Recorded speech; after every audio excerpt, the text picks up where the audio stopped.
Hello, everyone, and welcome back to Cast Revive. Good to see y'all again. This is Steve, and I'm here with my buddy Matt. You know it.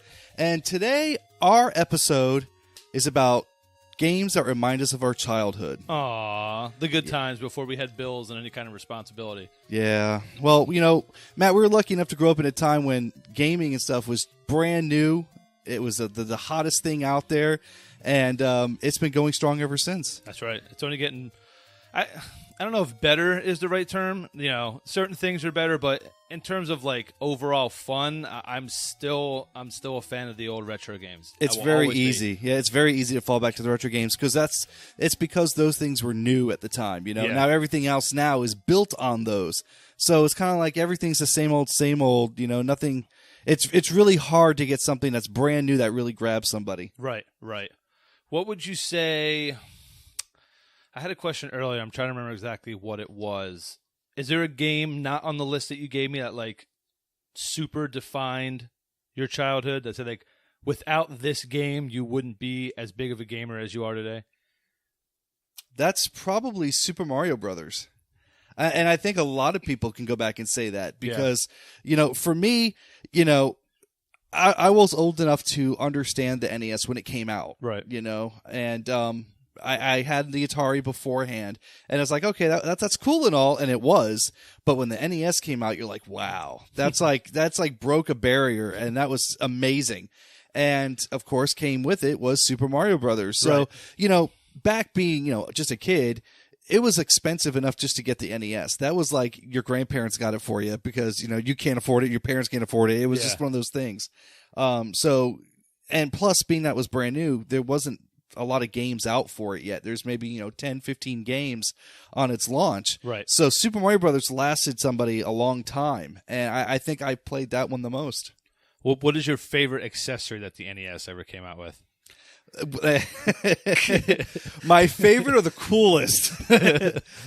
My favorite accessory that it came out with is probably still the Power Glove. Nice. I still think that's awesome. I have a Rob Robot. He sits on my desk, as you know, in my table in my game room.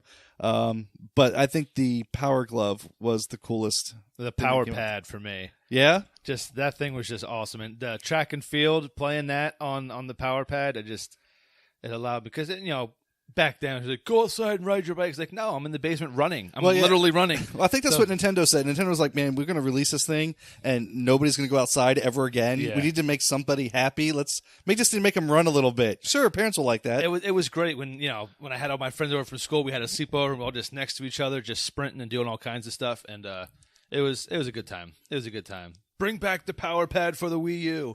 Yeah! Yeah, they did something like that. It was not like that fitness board thing that didn't do very well. Yeah, but I need that flat pad that just plugged in. I could roll up and throw it in the closet for 5 years, and it'll still be pristine. There you go. There you go. Well, like I said at the beginning of the episode, this episode is all about games that remind us of our childhood. Whether it's a game that you played all the time, whether it's just a song you can hear that automatically brings you back to a certain place in time. But this is our top 5 for each, and we're going to start off with you. All right. So let's do it up.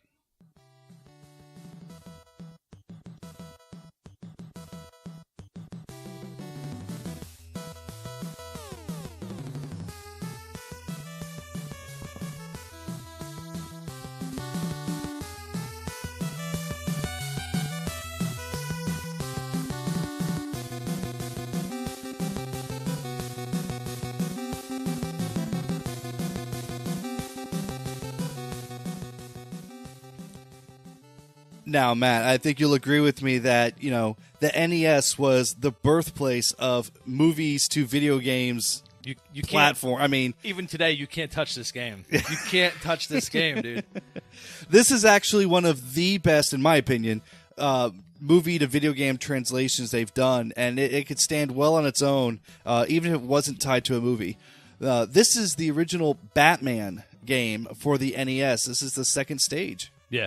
This game, for me, the stage 1 music is my favorite, only because when I first started playing it, I couldn't beat the first level. Like, I literally could not, for some reason, I couldn't get past it. So I was just stuck on that track. So not only do I have, like, horrible memories of not being able to get past it, but then when I finally did get past it and I beat the game, it's just a fantastic game. It's fast-paced, reminded me a lot of Ninja Gaiden, and it just a lot of different accessories and weapons you can use, really cool level designs, and, and plus the ending, for those who haven't seen it, you get to fight the Joker.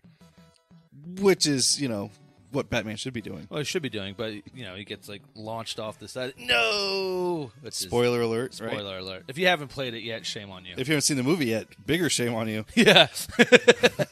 But, this game was, like I said, the graphics for this game was amazing.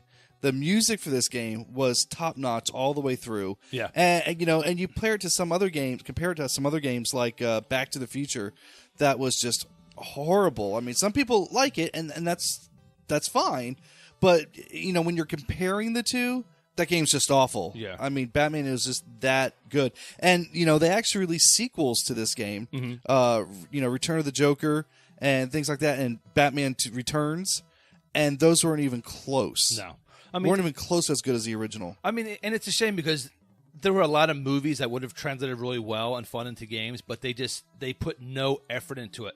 Platoon, Rambo. Yeah, Rambo. Predator.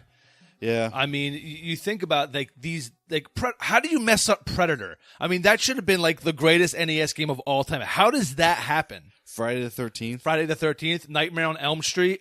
I mean, you think about it, and it just breaks my heart. Well, I think what the developers have problems with when it comes to movie games is that they're kind of pressed to get it out by the time the movie comes out, so they can sell one with the other kind of thing and market it. But yeah, Back to the Future 2 and 3. Yeah, that was so lame. They put them both on the same tape. It is the worst. When you have two games on the same NES tape, there's going to be problems. But that first level's impossible. I don't know how anybody can get through that. You're just on that horse, and it takes like 5 seconds for their character to register any type of button pressing you're doing, and it drove it's me like up a playing wall. with the Rob robot. It is. It's nuts. It's nuts. He would probably have better luck than I would. All right. Well, we are spiraling, so we're going to go ahead and go to your number 5, Matt. Mine is the definition of old school.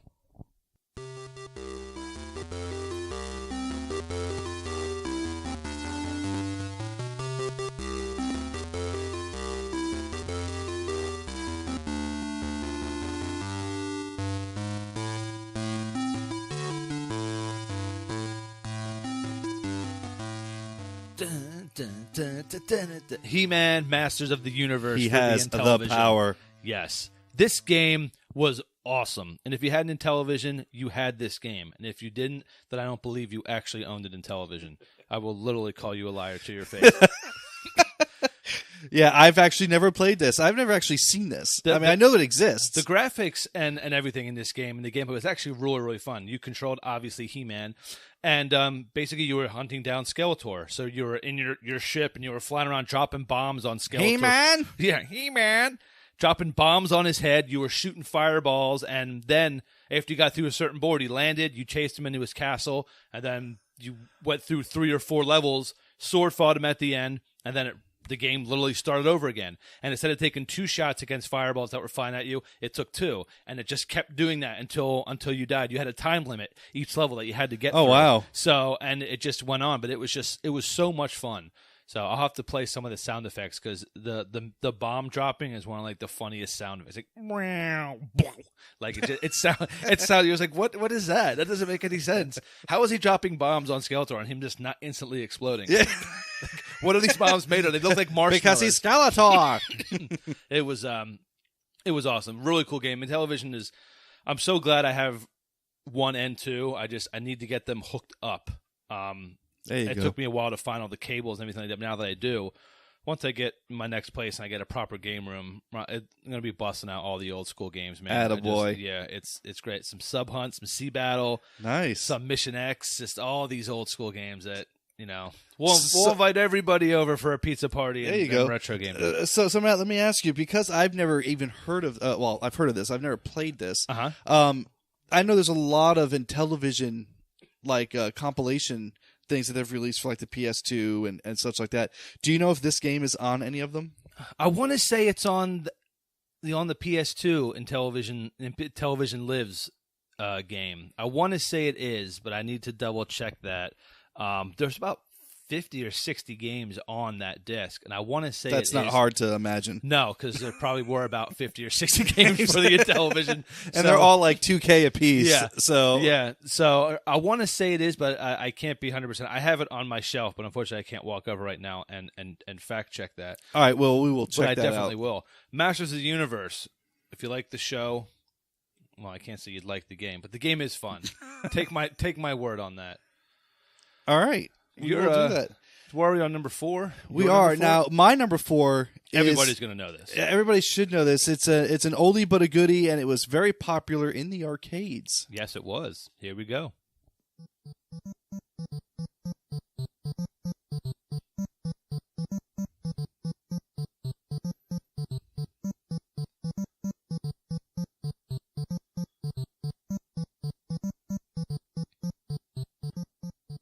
I just want to start like beatboxing on top of that. I start dropping some rhymes. Getting kind of crazy with it. Yeah, this is Donkey Kong Jr., which is pretty much a staple in any kid's life growing up. Well, and it's back in that time, and not necessarily today. But and this is one of those things where the game itself, as you heard, the music is very simplistic. It's just a beat. Right. What you really remember is that beat mixed with the sound effects of the game, and you're like, yeah, But yeah, absolutely. This game, one of the few games where Mario plays the villain. Yes. In Donkey Kong Jr. That's right. You're trying to save your dad, Donkey Kong. And here's a little fun fact. You ready? I'm gonna drop some knowledge on you. Drop it. Donkey Kong from Donkey Kong Country and that series and stuff like that is actually Donkey Kong Jr. grown up. Really? Yes. The original The original Donkey Kong is Cranky Kong in the games, where the older one I remember this, and that's why his house is made of the girders from Donkey Kong. I never noticed and stuff like that, and he has the barrels with the flaming the barrel that's on fire, because he was the original Donkey Kong. Donkey Kong Jr. is now DK. That's awesome. I'm gonna have to go back and check that out. I never noticed that before. Yep. You're a very smart man. You know that. That's why you love me. There are so many versions. Have you ever played Donkey Kong Math, or is it Donkey Kong Jr. Math? Yeah, I have it. I do have it. There's Donkey Kong Jr. Math. There's oh my god. There's I actually have for the NES Donkey Kong Jr., Donkey Kong Classics, which was Donkey Kong and Donkey Kong Jr. on the same tape. Nice. Then there was Donkey Kong 3, which you actually play Stanley, and you're trying to keep Donkey Kong out of your greenhouse. And then there's Donkey Kong Jr. Math. Nice. Where you have to do math stuff. Even to this day, I can't beat Donkey Kong Jr. Math. I know, and it's like 3 + 5 and stuff like that. Yeah. Advanced. Yeah, it's too much for me. All right, well, we'll go ahead and move on to your number 4, good sir. My number 4 already? I'm interested to see if you've played this game. I'm pretty sure you have.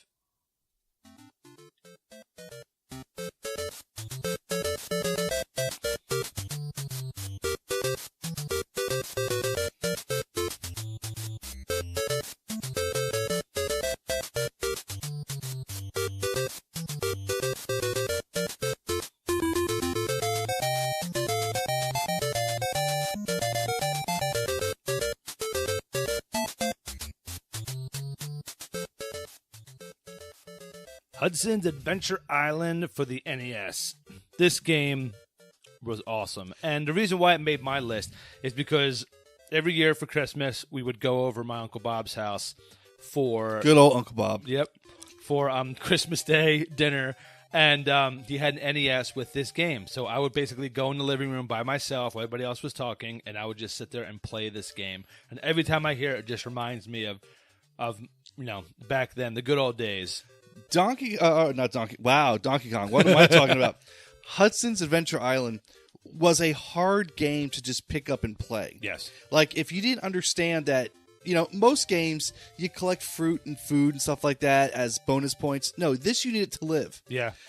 So yeah, you get a cool skateboard and a cool tomahawk and stuff like that, but you still need to eat to live. Yeah. Or else you will die. They actually made 3 of these for the NES. The third one being extremely difficult to find. The movement in this game was hard in itself because it wasn't those you could just stop immediately and jump backwards. Like, you had that forward momentum going. It's like everything was ice. Yeah, you had the exactly. And it took a lot of skill to get through it, and especially when you got on the skateboard. I mean, you couldn't stop, so you really had to know where you were going. And after playing these games for hundreds of hours growing up, you start to learn, where you need to jump and stuff. But going into it, you're right. I mean, it's an unforgiving game. What I think's hilarious is that you get a prehistoric guy kind of gets a skateboard, but he still has the sense to put on a safety helmet. Yes, he did. Where did that safety helmet come from? It came from the egg that the skateboard came from. It was a message to kids: if you're going to be on a skateboard, wear your helmet, kids. But Hudson had always produced very difficult games. They're simplistic in nature, but to do anything is very difficult. They did another game called Milan's Secret Castle. Yes. That was extremely difficult. And I've tried to see, actually I have seen a couple walkthroughs through it, and man, it's brutal. Yeah. It's brutal. I mean, even if people are like, yeah, I can beat that game, no problem. No, there's a problem. And you watch them try. There was a Super Adventure Island too, wasn't there? Yes, there was. For the Super Nintendo. They only had one of those, yes, right? They only had, it kind of ran its course. Yeah. Yes, but and that was kind of hard to find. The hardest game to find, though, is the third Adventure Island. It's like dinosaurs. You get to ride on different dinosaurs, and they have attacks and stuff like that. Yeah, nice. I haven't gone through 2 and 3. 1 is the only one that I've actually completed, and I don't know if I could handle going through 2 and 3. Well, come on over and check them out. Right now. See you way later. Adventure Island, NES. Love it. You shall too. This game, I'm interested to see your take on it because I'm not super familiar with it. Oh, I'm very familiar with it. I've heard you talk about it. I'm already excited. Times. I'm excited already.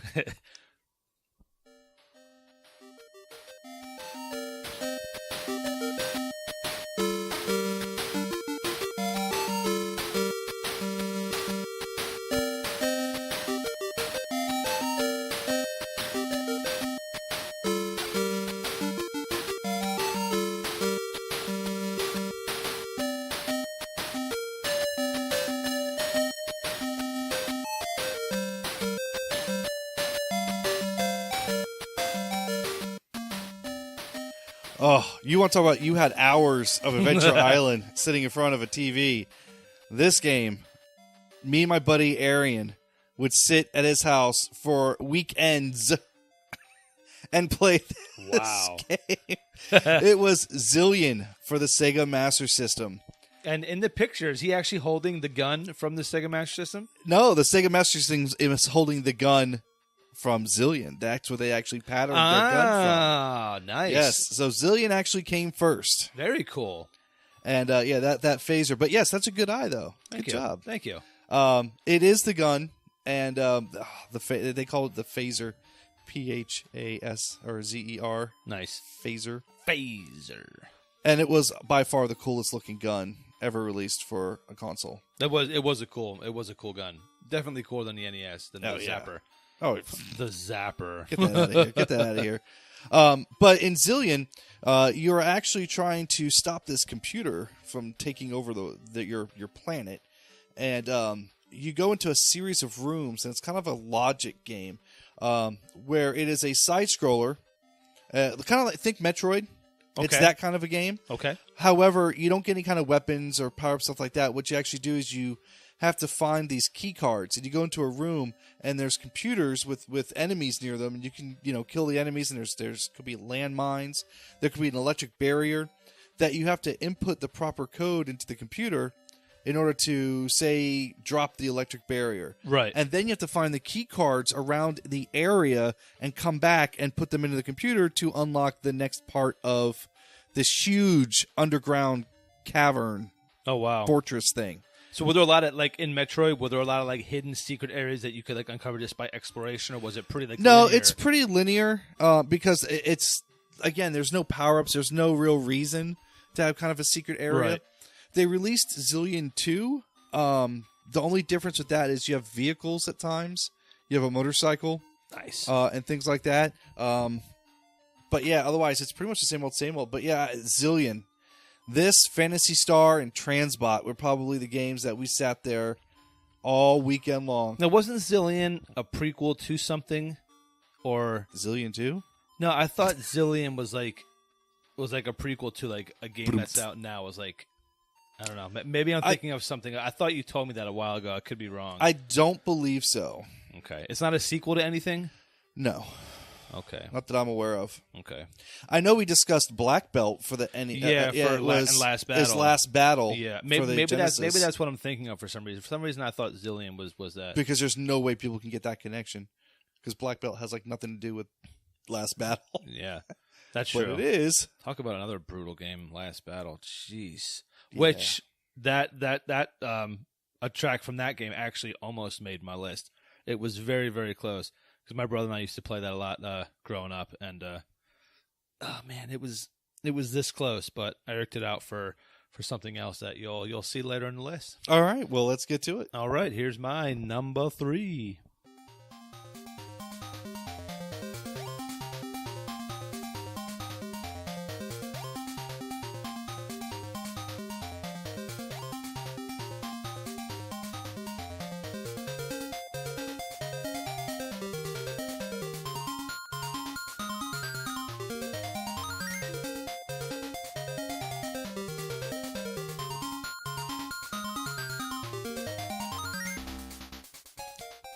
All right, Matt. Well, whereas I had to explain Zillion to you, it is now your turn, good sir. This is Hyankyo Alien for the Game Boy.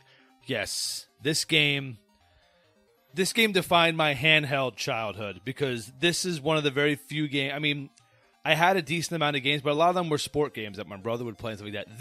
This and Lock and Chase were my game on Game Boy. And basically what this game is you control a police officer in Tokyo who basically is being surrounded by an alien invasion. And the way you stop these aliens is by digging holes in the ground, having them fall in, and then you basically burying them alive. So Works for me. Yes. So, and each level as you progress gets harder and harder. The aliens get more and faster, and you have a time limit that you have to basically stop all these. And only thing you have is to dig these holes. So there's no like power-ups or anything like that. So I think it was like 3 presses of the button got the hole built, and then they would fall in, and then 3 would close it up. So if you have 7 on a screen, as they're charging around, you're trying to space these guys out and put so you have like 4 or 5 holes all around the place, and then 2 of them falling on the other side of the map. You're trying to get over there before they jump back out of the hole, and the hole disappears. So it was crazy, and the music is some of the best that I've heard on So it's like a handheld. reverse Dig Dug. Yes, exactly. And they actually made a port for it that came out for Windows. They made a sequel that I think it was only in Japan for a name that I will not even attempt to pronounce.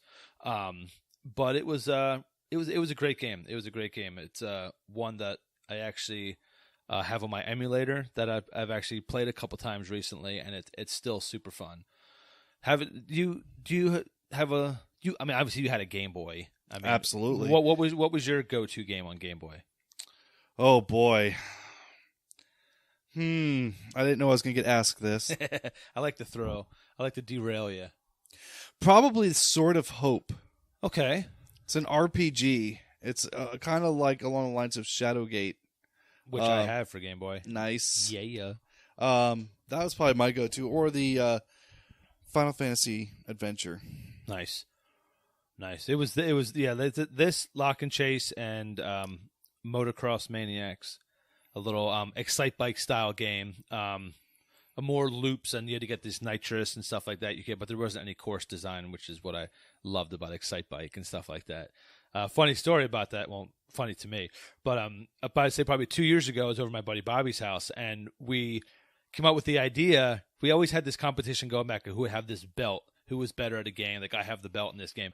So we said, why not Excite Bike? So we each designed a stage, and whoever could get through each other's stage the fastest was actually the winner of that game. Gotcha. You should have seen the tracks that we designed. It was not humanly possible for anybody ever to get through these games. It was awesome, and I honestly don't remember who actually still has that. But yeah, good time. I don't know. I don't even remember how I got onto. I was talking about Motocross Maniacs. Like, how did I get on? How did I spiral from Hyankyo Alien onto Excite Bike? Well, like for the Game Boy, for me, was a very small screen. It gave me a lot of headaches when I played it. Mm-hmm. So I was overwhelmed with joy when they came out like the Super Game Boy. So you could plug it right into your Super NES and play it on your TV. Yeah. And then when they came out with the Game Boy Player adapter for the GameCube. Mm-hmm. So that way, you could play it right there on the TV. And that played Game Boy and Game Boy Advance games right on the TV. We were talking about earlier, one of the accessories, the Handy Boy, that you could actually build up and make your 2-pound Game Boy like a 20-pound monster. Yeah, which is awesome. Because I saw this picture the other day on the internet, and it was like, if you remember doing this, it was a GIF. If you remember doing this, the struggles, and it was a picture of a kid playing in the car at night, and every time a street lamp went over his Game Boy, you could see him try to move and play real quick, and it's so true. You always sat by the window hoping that you were going to get the street lamp on it so you could see what you're doing. The struggles. Yeah, the struggles. Oh, man. And that's what makes retro gaming fantastic. Absolutely. It was so worth everything. Backlit handhelds, and thank God for that. And then the Game Gear came out, and you could get almost a full car ride to Grandma's house. Almost. And you're not talking one or two batteries. You're talking six. 6 AA batteries, I believe it was. And it's not cheap. 6 AA batteries today is expensive. Back then, yeah. Hey, Ma, so you know my batteries. And you're not getting that. We just bought those. You're gonna wait till your birthday or Christmas. Like, are you serious? I think Nintendo and Sega were single-handedly funding all the rechargeable battery companies.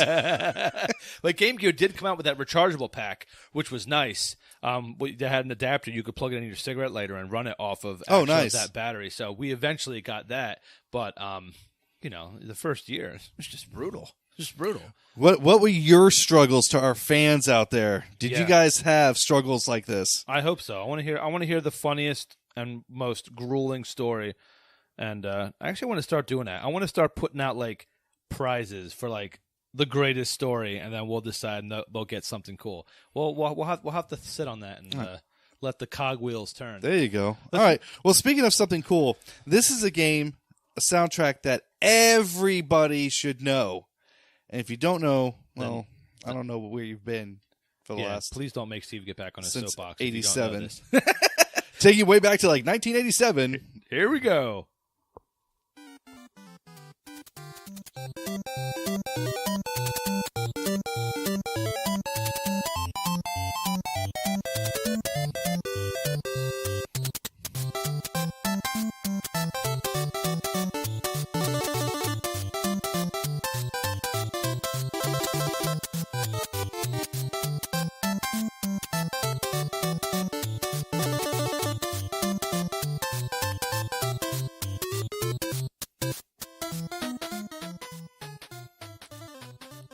Oh, baby. Love it. Yay. Super Mario Brothers 2. This is the main theme for this song. This whole soundtrack has some of the catchiest music in it. It's just fantastic. And what's funny is I play some gaming music when I'm at work. I'll be sitting there doing my thing and have it playing. And my coworker Jay will, especially with this stuff, he'll start like making the sound effects that happen during the game, and especially when you get to like in Super Mario Brothers 1 and you're playing the water levels, right? He'll start making the fish noises and stuff, and it's awesome. It's just this is the kind of music that brings you back to being a kid. Who was your go-to character in Super Mario 2? Toad. Actually, no, that's not true. It depends on the level, but I think ultimately when it comes down to it at the end where it tallies up how many times you played, I think Princess was always mine because I got that extra boost of safety with the float effect. And plus you can beat Wart at the end and not even get hit if you're using Princess. Right. Because you can catch the vegetable and then float all the way behind him and just sit there. And as soon as he opens his mouth, you hit him, and then he's in. You can't get hit by him. Oh, nice. So you walk right through him and go down, get another one, rinse, repeat. Nice. 6 shots, he's done. Nice. Yeah. Did you notice that, like, I can't say all the games, but it seems like the second games in the popular series are all like the less popular ones, and they deviated from their initial. Super Mario 2, very different. Castlevania 2, very different.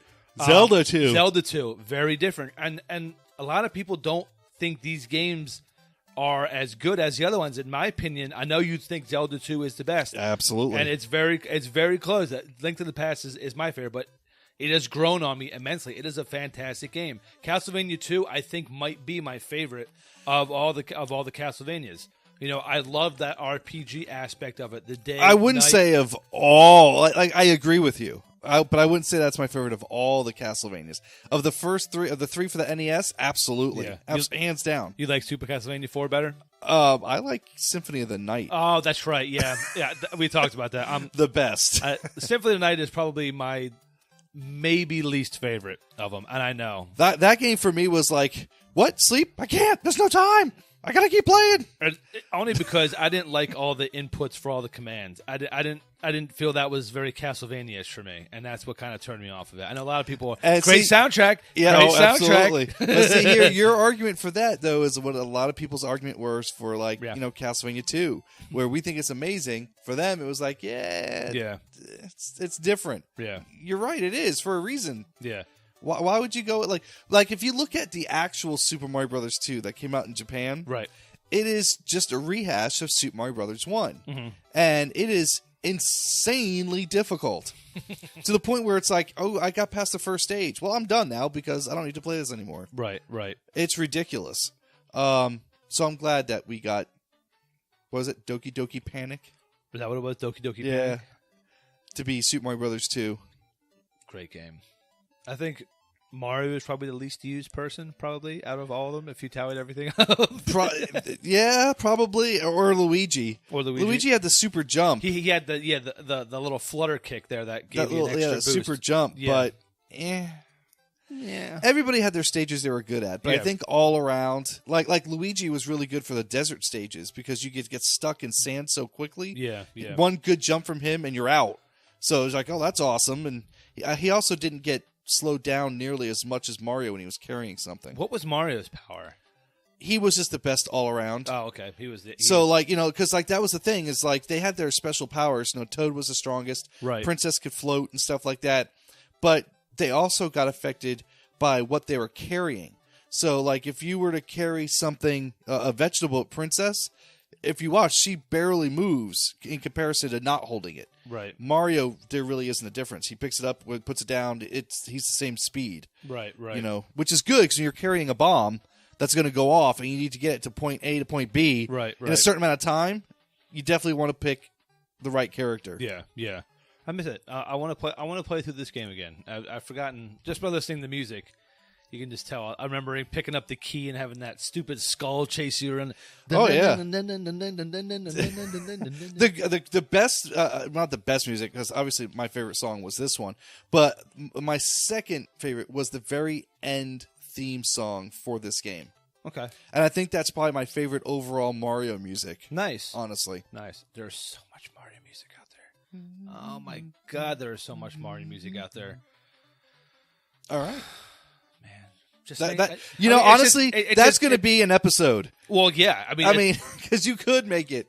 Well, that's the thing that's great about this. We can go as broad or specific as we want. If you want us to say what's your top 5 Super Mario Brothers 2 soundtrack, we could do it. There's enough tracks to do it. We might double up on some and share some, but it is absolutely possible. So do it. Make it happen. I want to talk. I want to talk about a specific game for a whole episode. I think that would be awesome. So, but unfortunately, to see if we run out of things to say. Yeah, a lot of. Especially if it was like, can you talk about Qbert soundtrack for an hour? Are you serious? Done. Let's do this. Challenge accepted. All right, let's move on to my number two. Here we go.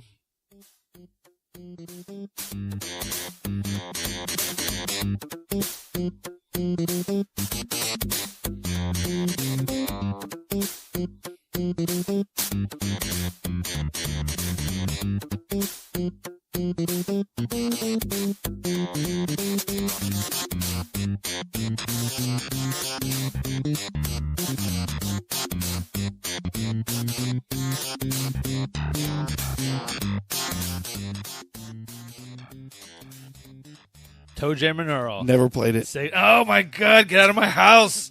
No. Never played it. This game, hours, dude, just laughing like to the point of tears. It is such a funny game because the power-ups that you would get, basically the whole idea is the alien crash on the planet and their ship scatters upon all these levels, and you have to get the pieces, put your ship back together so you can fly out.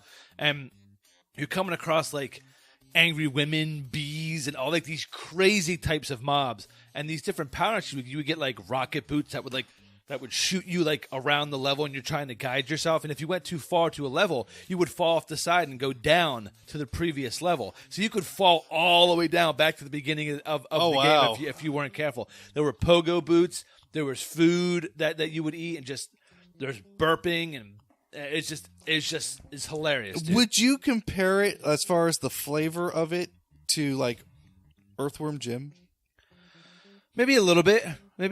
Yeah, definitely a similar style of humor there. Absolutely. It was pretty crude humor, not like vulgar, but like gas, burping. Ren and Stimpy. Yeah, exactly. And I think there were even some times where you ate like a hot pepper and you saw like the Q*bert exclamation points go over the head where you could tell they were swearing. Nice. But it was hilarious. You're a 3-footed alien and then a big fat orange alien that just loved to eat, and one of them was dressed in like hip hop clothes. That's why it's a very funky urban style soundtrack, and just it's a great, fantastic soundtrack. They made a second one. It was called Panic on Funkatron, and then I want to say there was another one they made for Xbox. I believe there is. I can't remember if what the name of that one was. And then I believe there's a Kickstarter going now for them to reboot and bring back Toe Jam and Earl to like modern stuff. So definitely, if you haven't checked it out, it's probably one of the most fun 2-player games out there. Single player is fun, but playing it with a friend is the best, because if you got separated, your screens would separate. Oh, no, so it's 2 players simultaneous play? Yeah, nice. and if they fall down a level, then you would lose half your screen, and they're trying to get back up to you, so you're really trying to coordinate where to go. I'm over here, where are you? And you don't know where you're going. Wow. So it's really, really, really fun. Have you beat it? Yes, I have. Nice. But the amount of hours I put in this game, I better have beaten it. I never played Panic on Funkatron, and I never played the one that I believe is on Xbox. But this game, and this is actually one of my not so much my holy grails, but one that I really, really wanted to get, and I am the proud owner of it in box. So very nice. Yeah, very excited to have that. So that's my number 2, Toe Jam and Earl. That track was Toe Jam Jammin'. I like it. You can tell. I liked it. It's very funky. It is very funky. Are we already on to number 1s? We are up to number 1. Goodness gracious. This game I've never played. I have heard of it, so I'm interested to see your take on that there.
I love this soundtrack. I had to let it build up because it's a little slow to get it kicking in, but when it does, it's a great track. It makes my heart happy. It really does. This is Grandia 2 for the Sega Dreamcast. Amazing, amazing RPG. I had so much fun with this game. And it is an RPG, that's why I'm not surprised. Yes. You, good sir, have not played it. But it is amazing. It is head and shoulders above the original Grandia. And there's 4 or 5 Grandias out there. I want to say there's 4. and this is by far the best one of all of them. Of all of them? All of them. Why is that, would you say? Just storyline? Or the character? The character development, the storyline, the graphics of the game, the music, clearly. And honestly, there's some... Even though this one is my favorite, there's I think there's 8 tracks on the soundtrack, and this is one of... there's actually like 2 or 3 that are better than this track. But this was just your main music, and it was fantastic. Yeah. That's a really cool soundtrack. Because when I first listened, I was like, okay. I was like, this is an interesting choice. And I was like, okay, wait, we got something else. So I'm like, okay, now I can see what's going on with this track. So it's there's a lot going on. So this is your basic like traveling, is that what you say? Yeah. Or this is Yes. Very cool. And what's really cool too is like the fight music in this, everything is very like extremely upscaled, fast-paced music. Like, you hear that music, you know what should be going on in the game. There's definitely like there's town music. One of them's like a beach type theme, even more so than this. You just listen to the soundtrack. Yeah. Just listen to the sound. If you don't have time to play the game, listen to the soundtrack. You'll be doing yourself a favor. Were they all for the Dreamcast, or were they on separate The systems? first one was for the PlayStation. Okay. And very, very hard to get. I got it on the PSN. Trying to find it, the actual game, for less than $75. Good luck. And that's just probably just disc, right? Not even keys. Yeah, right. That's just disc. Yeah. No instructions. So that was for the PlayStation. Then the Grandia 2 was for the Dreamcast, and then 3 and 4 were for the PS2. Nice. There you go. Grandia 2, huh? I have a Dreamcast, but I think I only have 2 games for my Dreamcast. Well, I will lend this one to you because it is amazing. And what's really good about it, too, was that the game actually came with the soundtrack. Oh, really? Yes. I wish every game did that. All the good ones do. A lot of indie games do now. They bundle it, but I wish all the games would come with it because some of the games you can't find. I mean, like some of the soundtracks you can't find, and I don't understand. Obviously, retro games that's a different story. But I don't think there should be a game coming out today. PS3, PS4, Xbox One, it should come bundled with the soundtrack. Agreed. For the price that I'm paying for it, I don't think that. Why would it be so hard to like? And I think the first game to come out with a CD with the game was Killer Instinct. Yeah. Killer Cuts. Yeah. So thank you, Rare, for doing that because it was awesome. If everybody followed in Rare's footsteps, everybody would be a lot happier. Then everybody would be with Microsoft. Do you have any idea what my music collection library would look like if every game that I owned came with the soundtrack? More impressive than it is now? Yes. I mean, I have thousands upon thousands of songs, but I mean, just to have the physical copy of some of these tracks. There's actually a thing I wanted to get, but I missed it. Battletoads, the original soundtrack by David Weiss, was actually released on vinyl. Oh wow! Yeah, it was, and I wanted to get it, but I told my wife, I was like, in case you're looking for a last minute Christmas gift for me, I really would like this, hoping that I would get it, and I didn't. But that's one that I would have. And I didn't. And I didn't. But I love you anyway. But we I'm not a big. I mean, I like vinyl, but I don't have any vinyl that I collect. But if I could get my hands on some gaming vinyl, except Pac-Man Fever, I see it right up there. That was given to me by my good buddy Brian Goodwin. Thank you for that, sir. Good number one. Thank you. I'm interested to hear what your number one is. You are, huh? I'm a little scared that you might laugh at me, but here it is. Why start now?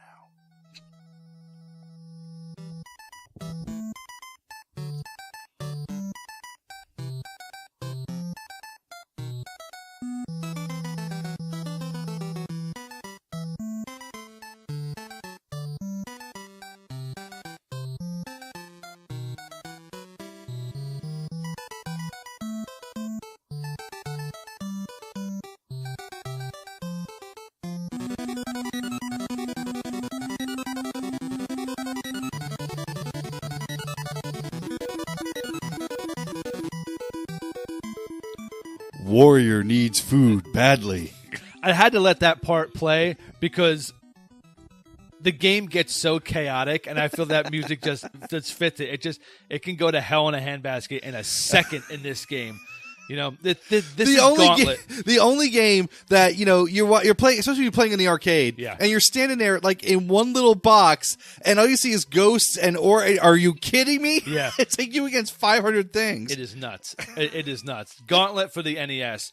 I put more hours probably into this game with my brother than I would say any other game. And as I talked about earlier, Last Battle was the one I was going to have in my number one actually, but. This game, I was actually talking to my brother a lot about it. I was like, what are some of the games that we played a lot growing up? And I had trouble just remembering some of the names. And when you said Gauntlet, I was like, that's it.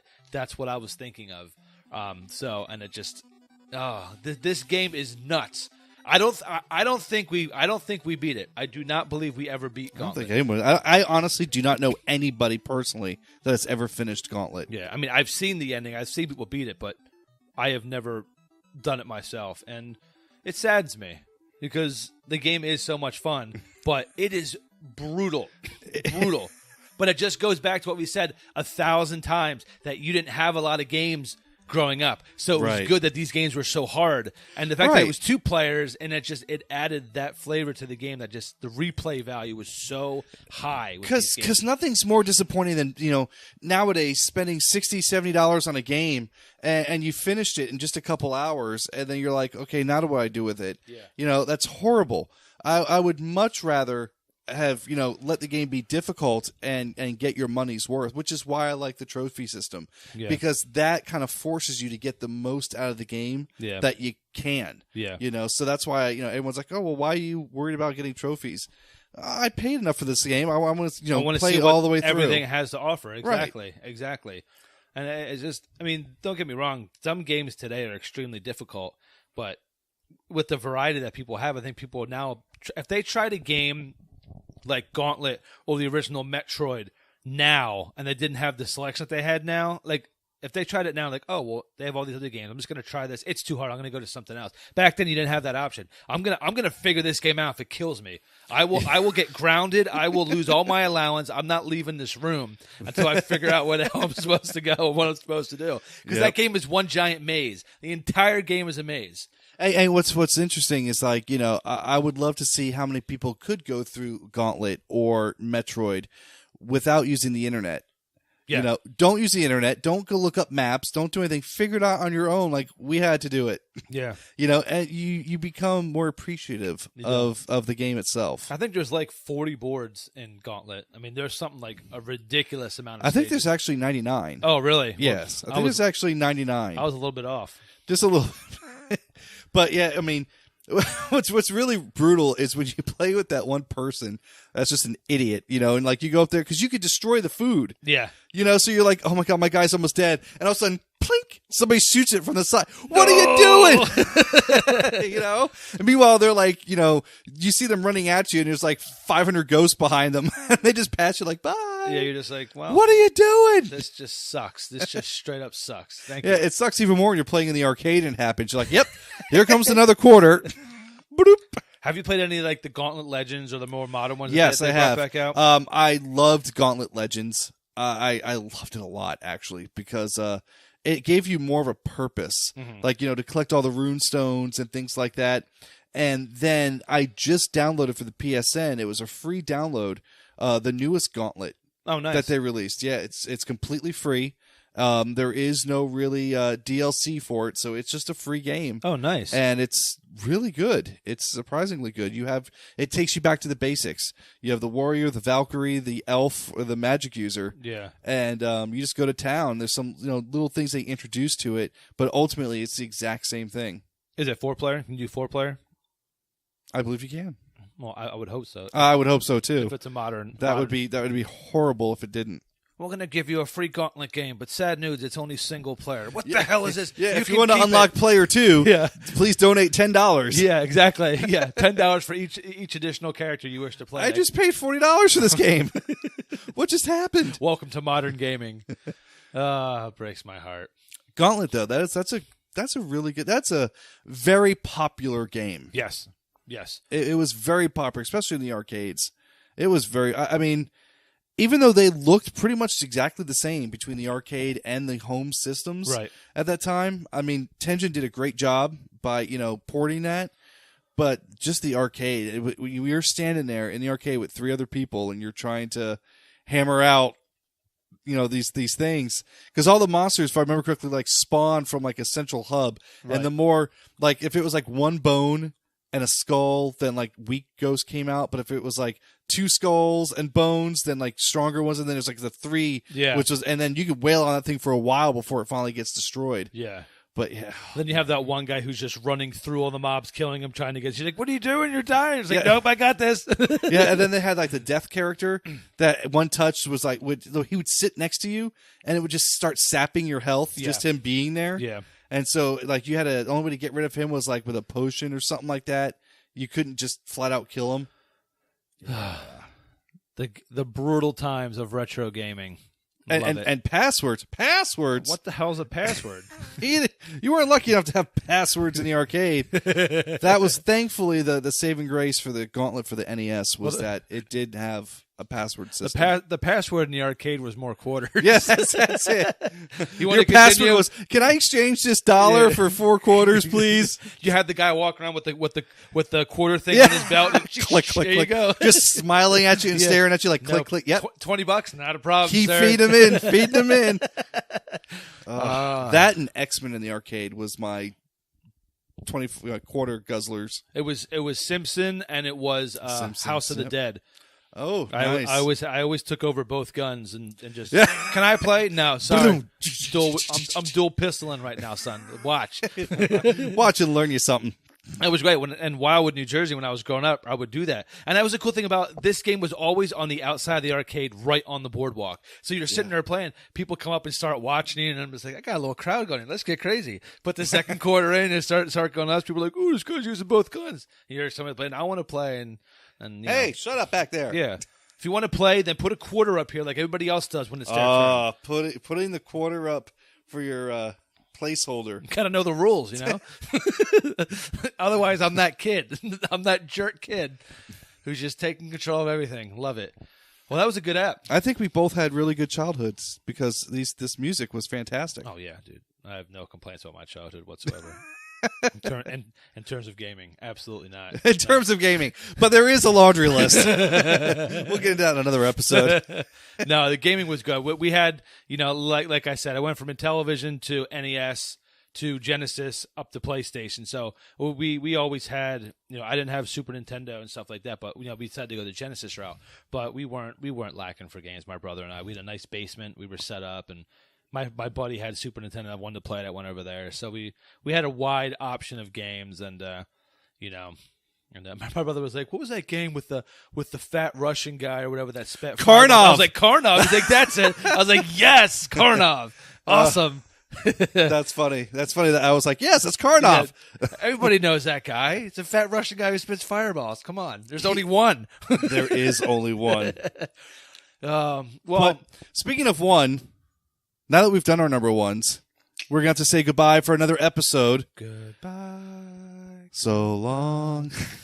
Not actually going to break out into song. No, we are not. But check us out on Facebook, on Twitter at Cast Revive. Send us your feedback, your suggestions for future episodes.